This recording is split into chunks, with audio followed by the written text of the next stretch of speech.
புதிய கதை வாரிசு 4ஆம் தலைமுறை.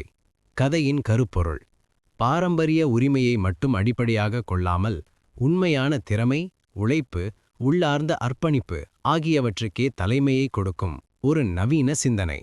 கதையின் அமைப்பு: இடம்: வேள்வி மாளிகை. கடந்த 200 ஆண்டுகளாக இயங்கி வரும் வேள்வி ஜுவல்லர்ஸ் என்ற பெரும் நகை வணிக சாம்ராஜ்யத்தின் தலைமையகம். கதாபாத்திரங்கள்: ராஜேந்திரன் ராஜா, 80 வயதான நகை சாம்ராஜ்யத்தின் தலைவர், கடுமையான கட்டுப்பாடும் பாரம்பரிய நம்பிக்கையும் கொண்டவர். ஆதிசக்தி, ராஜேந்திரனின் பேத்தி, 25 வயது. இவ்வளவு பெரிய குடும்பத்தில் பிறந்தாலும் வெளியில் தனியாக ஒரு ஸ்டார்ட் அப் நிறுவனத்தை நடத்தி வரும் திறமையான இளம்பெண்.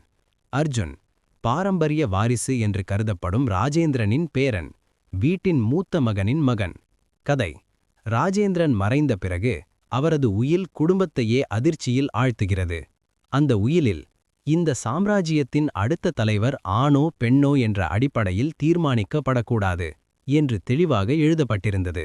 அதற்கு பதிலாக ஒரு புதிர் மட்டும் இருந்தது. உண்மையான வேள்வியின் கண் யாரால் கண்டுபிடிக்கப்படுகிறதோ அவனே அல்லது அவளே இந்த சாம்ராஜ்யத்தின் தலைவர். பாரம்பரியத்தின் புறக்கணிப்பு: குடும்பத்தினர் அனைவரும் பாரம்பரிய வாரிசு என்றால் அர்ஜுன் தான் என்று பிடிவாதமாக இருக்கிறார்கள். இந்த சாம்ராஜ்யம் ஆண் வாரிசுக்கே உரியது என்று அர்ஜுனும் அவனது மாமாக்களும் எதிர்ப்பு தெரிவிக்கிறார்கள். ஆதிசக்தியின் முயற்சி: ஆனால் ஆதிசக்தி மட்டும் பாரம்பரிய உரிமையை முன்வைக்காமல் அந்த புதிரை ஒரு சவாலாக ஏற்றுக்கொள்கிறாள். அவள் தனது நவீன அறிவு, தொழில்திறன், அரண்மனையில் மறைக்கப்பட்ட பழைய கணக்கு புத்தகங்கள் மற்றும் கிணற்றில் பொறிக்கப்பட்ட பழங்கால கல்வெட்டுகளை ஆராய்ச்சி செய்து உண்மையை தேடுகிறாள். புதிரின் விடை: வேள்வியின் கண் என்பது எந்த தெய்வீக அதிசயமும் அல்ல என்பதை ஆதிசக்தி கண்டுபிடிக்கிறாள்.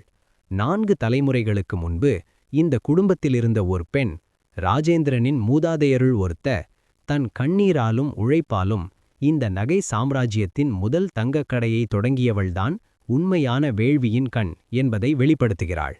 முடிவு: உண்மையான தலைமை என்றால் ஆண் பெண் என்ற வேறுபாட்டில் அல்ல, திறமை, நேர்மை, வரலாற்றின் உண்மையான அடிப்படையை புரிந்து கொள்வதில்தான் உள்ளது என்ற ராஜேந்திரன் நம்பியதை குடும்பம் உணர்கிறது. அதன் அடிப்படையில் ஆதிசக்தி அந்த நகை சாம்ராஜ்யத்தின் தலைவராக பொறுப்பேற்கிறாள். அவளின் வெற்றி புதிய தலைமுறைக்கு ஒரு வெளிச்சமாகவும் பெண்களின் திறமைக்கு கிடைத்த நியாயமான அங்கீகாரமாகவும் அமைகிறது. ஸ்டார்: வேண்டுமெனில் இதை குறுநாடகம், திரைக்கதை அல்லது வீடியோ ஸ்கிரிப்ட் வடிவிலும் மாற்றிக் கொடுக்கலாம்.